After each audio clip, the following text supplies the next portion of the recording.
How do we handle screens in our personal lives? How do we help our children with screens? How do we as Christians think biblically about tech and specifically what we look at? Join me today on the Biblical Worldview Show as I interview the founder of ScreenStrong, Melanie Hempe. Let's look at life through the lens of Scripture.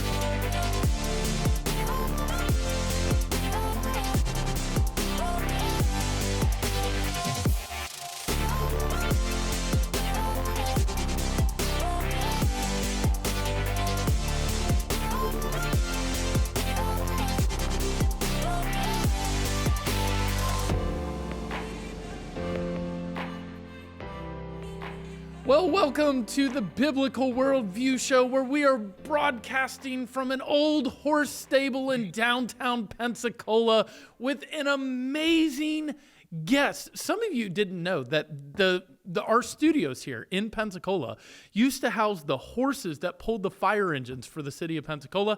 But today I am joined by Melanie Hempe, the executive director of ScreenStrong, the founder. And I've got to tell you, I am very excited to have her as a guest on the Biblical Worldview Show. Melanie, thank you for joining us today. Really appreciate it. Thank you for having me. Oh, we are pumped. And Melanie is in Charlotte, but she is here via our screen.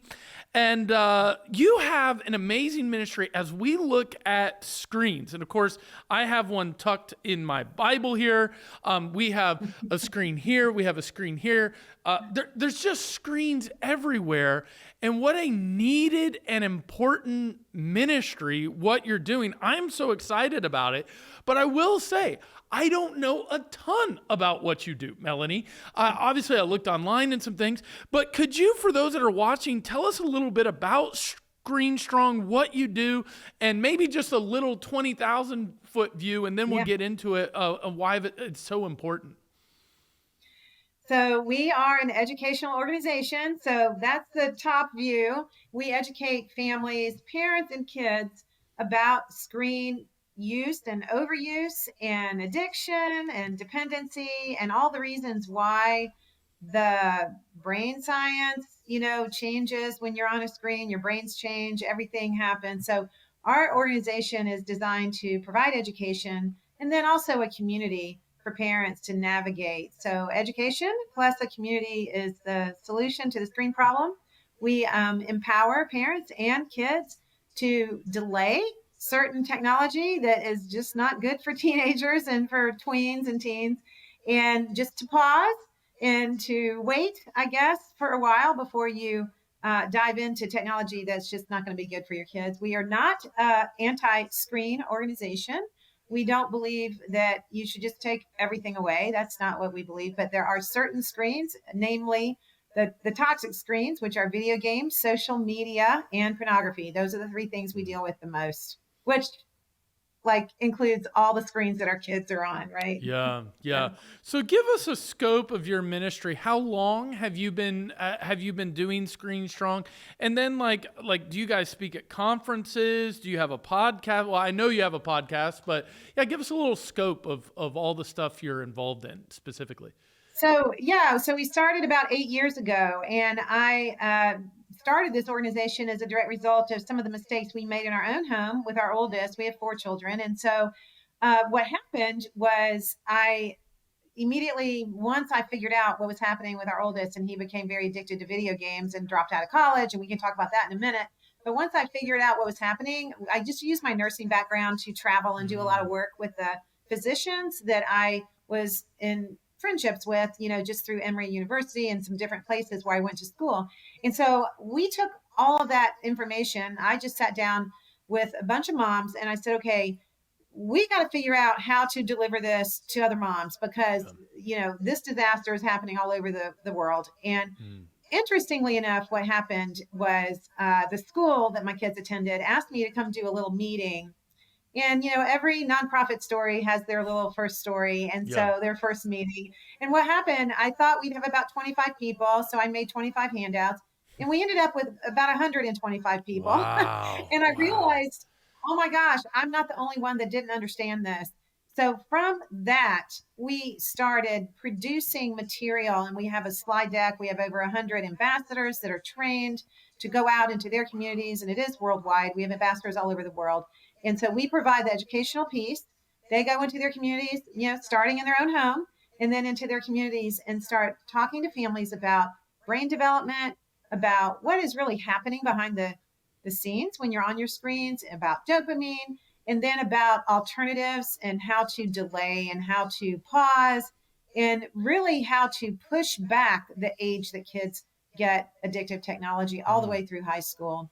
So we've been doing this for almost 8 years. I have a number of books on Amazon. We just actually released our latest very, very popular piece. It's called Kids, Brains, and Screens. And it is a course for middle school kids.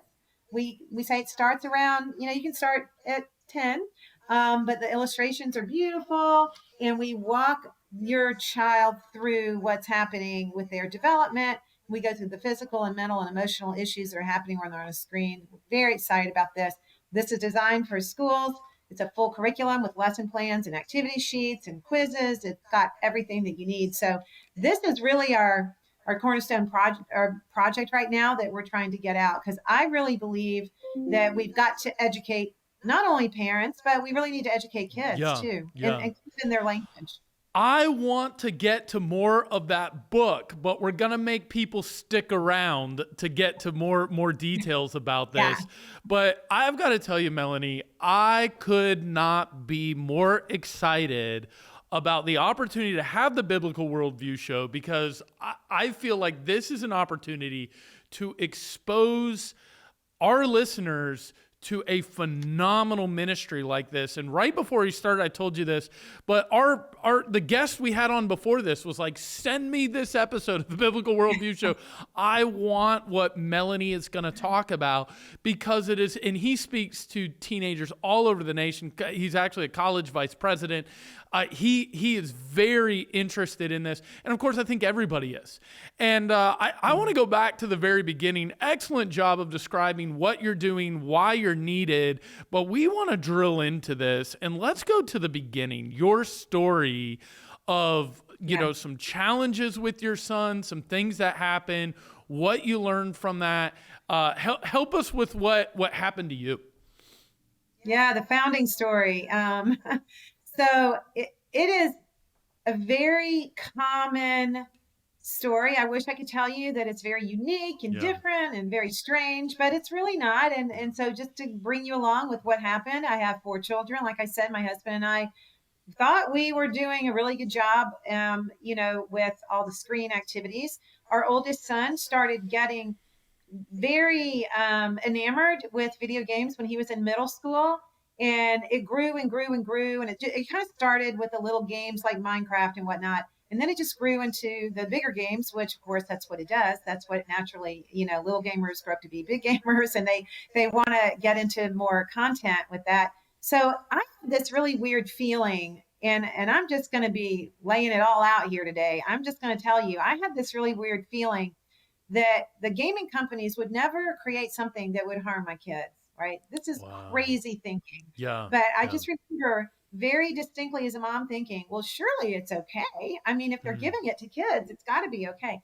Well, I was so wrong. And we had so much conflict in our house over his gaming. And if you're listening and you are having this conflict, you know what I'm talking about. It's the constant pull, Adam, come to dinner. Oh, Mom, 5 more minutes, on my game. Adam, come to your sister's birthday party. Aren't you interested in your sister's birthday party anymore? Adam, come to Christmas upstairs. I mean, there were so many life things that he was just not interested in anymore. And I was constantly setting the kitchen timer. I felt like the game cop mom, I called myself all the time, and I hated that job. And I was constantly policing the time. And what I didn't realize is he was getting further and further detached from our family. And that's why we were so frustrated. But I didn't understand that at first. I did not understand all the chemical connections and the brain chemicals that were happening until I picked him up from college his first year. And he was very smart. Most gamers are very smart.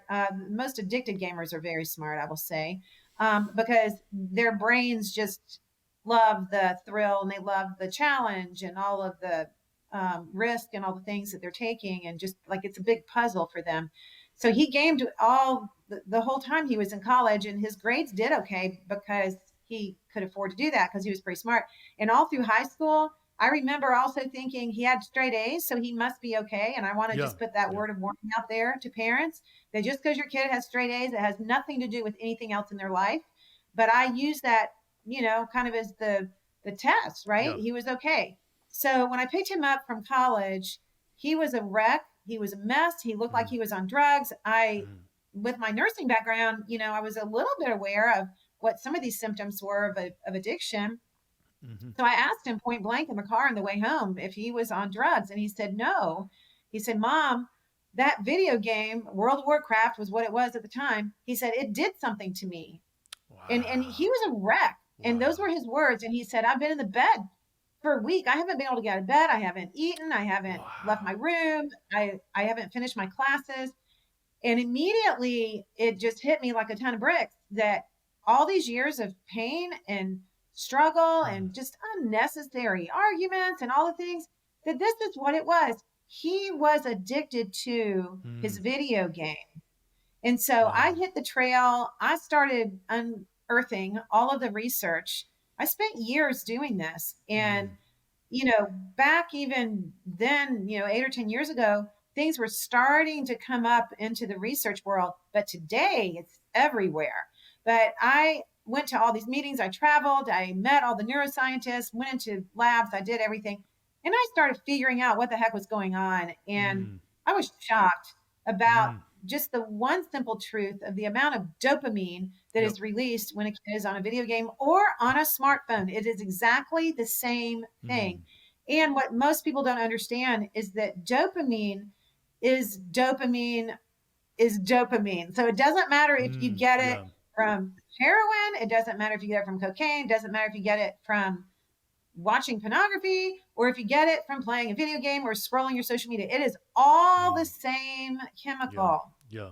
And so I think if people understood this and if parents understood this more, that our kids are getting chemically addicted to their screens. It is a gambling addiction, it is like a sex addiction, it's a process behavior addiction. And I personally had a really hard time understanding it. And I was a nurse, Yeah. but Yeah. once I started putting it all together, and we know now so much more about the teenage brain than we ever knew back, even that many years ago. But when I started putting it all together, I'm like, this is this is my fault. Like this is not my kid's fault. And I don't want to sit here and point fingers and make people feel bad, Yeah. but I do believe as parents, we got to wake up and we got to stop being mad at our kids, and we got to start realizing what we're doing. Just like if we were allowing them to smoke pot every night, yeah, that's our fault, right? This is our fault. Like we're allowing this, but we don't know. And I didn't know. And that's kind of our story. And so that's how we took off. And I just apply medical facts, research, science, all the things about human development to this issue. And the answer is so clear. The solution is so simple. And I use the analogy of hand washing a lot. If you know much about the hand washing story back in the 1800s, they Yeah. finally figured out, Yep. hey, if we wash our hands and then we do surgery, people aren't dying, right? And it's such a simple solution. And, the solution is to delay the age that kids get hold of this stuff. And that's what our organization does. And we make it Do really you fun and do you easy know the and simple. mortality? Do you know actually the mortality rate? I want to jump in on that. Do you know 1 in 4 mothers that gave birth in a hospital died? That's how high Yeah. the mortality rate is. They just started washing hands between patients. It dropped down to 0.3%. Yeah. Because Like the the reason yeah, the The reason difference is because the doctors were doing autopsies and then they were going over here and delivering delivering babies. babies. And Yeah. so you can only imagine the Yeah. disaster. It was Yeah. terrible. And like you said, that is such I stop on that metaphor just because it is such a powerful example of how it's a simple solution, but but without the solution, it has drastic consequences. What a great metaphor. I also would love to tell a cautionary tale myself. We had some friends, and actually they had a big family, and I was asking about them, and they lived in a different place. And they said, oh, yeah, they lost their home, lost their job. And I was like, oh, man, the economy's so bad. They said, no. The entire family, with the exception of the two older ones that had left the house, had become addicted to a video game. And they didn't they stopped going to work. They just, and the whole family sat around the dining room table and together played this video game until they literally lost their house. They stopped paying the bill. So that was the first time I'd interacted with something like that. And I was like, yeah, there's somebody's playing a video game. Like, the addiction is powerful. And then, of course, we're far too sadly familiar with the stories of pornography, addiction to social media, and other things. So, yeah, definitely some cautionary tales there. I didn't mean to disrupt your flow, though, Melanie. It's just important stuff that you're doing. Yeah. One of the dangers Christian culture is susceptible to is being led by our critics. Unfortunately, our public school curriculums are filled with untruth, and most public school teachers teach from a secular worldview. Why do many Christians feel that a second, third, or fourth grader is responsible for bringing light to the confusion of our public school systems? We need to protect our children from untruth, and one of the best ways you can do that as a parent is in your child's education. I want to recommend iLumenEd to you. iLumenEd is an online Christian school that offers full-time enrollment or individual classes. This school uses Christian textbooks, Christian teachers, and presents each subject from a worldview of truth. Let's put the responsibility of being salt and light back on our shoulders and protect and equip our kids so they can grow to be mature believers. Check out iLumenEd today.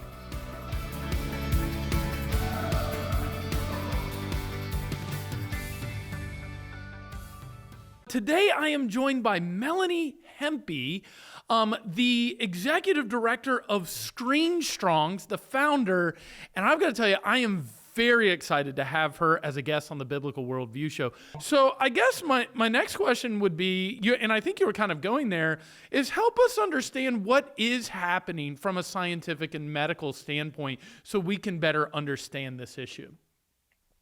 Right. So the first thing that I want to say is that your child is not a little adult. Okay. And we really hurt them when we treat them like an adult. So a teenage brain, a brain that's going through adolescence, is very different from what our brains are doing. And so we have to be very careful when we think about this issue, because we immediately think, well, I have a screen and I'm okay. And I play video games and I'm okay. Of course, you probably played Pac-Man and some things like that, and you didn't play what they're playing today. But the first thing that's happening is the amount of dopamine. And so the game companies and the social media companies, the big tech companies hire attention engineers. And these are scientists who get paid a lot of money to grab and keep our attention to our device. And, if you've seen the different movies and the different documentaries that are out there, this is all very well, known. This isn't like some secret, right? So it's behavior science.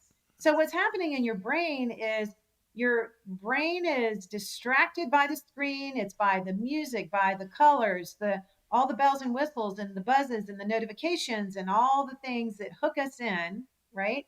We get distracted by that, and we get a little bit of dopamine. And once you get a little bit of dopamine, then your brain remembers, hey, we need to do that again because that felt really good. And we got a little reward. We got a little shiny thing, right? So we need to do it again. So we get, it's all about the intermittent rewards. It's about the way that the rewards are given to us. Not only are they predictable, but some are not predictable. And so that just kind of keeps us hooked. And this is all behavior modification. So what's happening in a child's brain, especially, I kind of laugh with the parents and I say, our brain's already cemented over, We can play, on our phone all day. It doesn't do quite the same thing, although it does keep us from working. And like you said, with your family that you were just talking about, it keeps them from supporting their family and doing the things they should do. But for a child's brain, what happens is very devastating because their brain is new, their connections are all being formed, and the connections that we use the most get strongest, and the ones that we don't use get pruned away. And that is one big fact, medically speaking, I wish I had known with my son, because he had a lot of things kind of pruned away during his childhood. And what I mean by that, he didn't do a lot of things that our younger kids got to do, because we did everything different with our younger kids. But as far as EQ skills, relationship skills, friendships, the ability to communicate, to be social, all those things are not happening on your screen. You feel like you're being social on your screen, but you are not being social on your screen. Yeah. So for a child, their brain is actually changing. And we have studies from the NIH. There's a huge ABCD study that is being done over a 10-year period. They started with 9-year-olds. It'll end when those kids are 19. And they're doing MRIs of their brains. And they're seeing that certain areas of their brains are thinning out too early. That means they're pruning away. And it's the outer layer, which is the frontal cortex, which is not the area that you want to prune away, because that's your judgment center. Yeah. So there's physical changes that are happening, there's structural changes that are happening, and there's chemical changes that are happening. And so the chemical changes in a child's brain, especially when they're on a phone, when they don't have their impulse control quite figured out yet, right? Because their limbic area is really developed, but the front of their brain isn't quite developed yet. So we like to say that it's all accelerator and no brakes. That's kind of the definition of a teenage brain.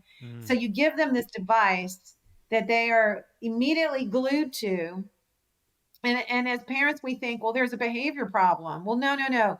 Let's stop and look at what the chemical, cocktail that's happening right now in their brain. They're getting all this dopamine. So when they get this dopamine dump in their system, their adrenaline goes up, they get excited, their fight flight is there. So they may haul off and hit their little sister if she tries to mess with their game. Or, I have plenty of families whose sons, just put their fist through the wall because somebody tried to unplug their internet. I mean, there's all sorts of problems with that, but it's a fight flight mode that's stimulated. And we get the same, boys usually are the ones that struggle the most with video games. Girls are typically the ones that struggle the most with social media. So you get the same thing with girls, you just get it differently. They just have a different reaction, but they're having the same reaction. And, if you've ever tried to take a smartphone away from a 8th grade girl, I don't know if you've ever tried to do something like that before in your life, but you would be shocked. I mean, I have dads that have black eyes, that say, hey, I tried to take my daughter's phone away and she hit me, So there's a lot of chemical things that are going on in a kid's brain. And that's our goal with our organization, is to break it down in a simple way so parents can understand what's happening and we can deal with this rationally. And we can stop being so emotional about our screen decisions, because we're all so worried that our kids aren't going to like us and all this kind of business. And we got to stop that. And we got to look at the science and say, okay, what's happening? So I almost call it like an allergy, right? Your kids are allergic to screen. So if your kids are allergic to peanuts, are you going to keep giving them peanut butter? I don't think so. No parent will do that. This is just so important for us, Melanie. I mean, the stuff you're saying. Let's talk about Christians and Christian parents. What are we missing when it comes to screens and other things like this? I think that Christian parents and non-Christian parents as a whole, are missing a few key things. I'm really happy that you asked that question. I think that we're leaning on some myths and we have some biases, and we believe them so wholeheartedly that we can't even imagine it being any different. And so one of the first things that parents really, really believe is that their values are genetic. Okay. Now I know that sounds really crazy, but we just feel like, you know what I'm saying? I know exactly what you're saying. Yes. I don't know that I've heard it articulated so well, Melanie. Keep going though. I know where you're going. This is awesome. Keep going. We feel like our values are genetic. We just feel like since we had these children that they just must be part of us and our values, and that they just get it, right? We just feel like they get it, and they don't get it. And values are not genetic. You have to constantly bring this into your home on every level. And you would never in a million years allow a strange person to come into your house every night, just some stranger who's a killer with a gun off the street, to come in and talk to your kids about their values. You would never do that. Ever. But this is what we're doing by allowing our kids access to all of the things that we allow them access to online. So the next thing is that we really believe that our kids are mature because of their intelligence. And so listen to this really carefully. Oh, that's good. Intelligence has nothing to do with maturity. So we have really smart kids, right? Every parent thinks their kids is really, their kids are really smart. And most parents do, right? We have a blind spot. We think that they're so smart that they would never do something stupid, right? Because we birthed them and they dinner with us every night. So surely they know our values, right? But we think that our kids are so smart. So let me talk about this for a second. Intelligence has nothing to do with wisdom. Nothing. So when we ask our kids to get online, hey, you're 10 or 12 years old. I think you're old enough. I think that you're able to do this. We are doing them such a huge disservice. They are not ready. Social media and the violent video games were never designed for teenagers. And I'm not against social media, but it was not designed for teenagers at all. It is not at all looking out for their best interest. So, but as parents, we believe that our kids are different. We cannot get through our head that the teenage brain is just like every teenage brain out there. It is no different. For centuries, parents have been trying to make their kids more mature than they really are. And it's never going to happen because there's a physical component to it. The connections of the neurons are just not going to be connected. And then I think I really think the third thing is we think they're immune. We're kind of living in a little bit of a weird cloud because we think they're immune, like to our hand washing analogy, they don't have to wash their hands. They'll be fine. We're just going to will this thing to be true. And they're not immune, and no kid is immune. And we think that if we can just teach them about temptation and about how to have willpower, then they're going to be fine. But what we don't realize is that you never teach someone about willpower and temptation by constantly exposing them to the addictive activity or the addictive substance. That is not medically accurate. That is not, mentally accurate. It's not. In no world does that ever work. If you don't want your kids to eat donuts, then don't buy the donuts and put them on the kitchen counter every day and then sit there and argue with them about eating the donuts. Somebody in that house, namely the kids, will eat the donuts and then they'll lie about it and whatever. So you just can't buy the donuts. And so when we're not saying forever, we're saying now during the most sensitive stage of development, you cannot make your kids have the willpower and have the ability to withstand the temptation and the discipline they need to be online. It is impossible. We have to stop thinking that. But I believe that Christian parents and, not just Christian, all parents, we really have a false sense of what's happening with our own kids. Now, once we understand the science behind it, once we understand the medical piece to this, then we no longer lean on these myths. These myths are no longer driving our parenting. And, most of us, like I did, I really parented out of fear. I was so scared that my son wasn't going to like me. I was scared that his friends were going to think I was too over controlling, right? There's the whole thing about being overprotecting and all that kind of nonsense. And it is all a myth. It is not true. And we are hurting our kids. And when we, as parents, can start coaching our kids like a good coach does, take off our parenting hat, just throw it away. We're not going to be their best friend, and we're not doing all that business. We are going to be their coach. And what happens when your team is losing? You get a new game plan, and you don't listen to your team. You are the coach. You are the parent. You make the decision. They may not like you in the moment, and that doesn't matter. You have to get through this stage of development with them through the begging and the gnashing of teeth over why they need to have social media and why they need all the video games. And you need to see past that. You need to be a parent. You need to put that aside. You need to use your logic and use your facts and do the right thing for your kids. You have to stand up for your kids. They cannot do this on their own. Wow, we are getting a dose of phenomenal truth from Melanie Hempe. Yeah. And you don't hold back. And here's what I love about you, Melanie, is it is for the children. You're not just some deranged, angry person that wants to get rid of video games. That has nothing to do with it. It is, hey, I love these kids. And this is one of the things I think we miss in our culture is we have said, well, love means I'm going to acquiesce to whatever people want. But you have a biblical definition of love that says the best way I'm going to love you is by helping you through this time, even if you don't like me in the moment. Phenomenal stuff from Melanie Hempe. Now, we are at the end of this episode, which clearly establishes that there are things going on in the brain that we have not been aware of. And as parents, adults, as leaders of kids, we have to start thinking about this stuff. But I loved your metaphor of the coach. Okay, so let's get a game plan together.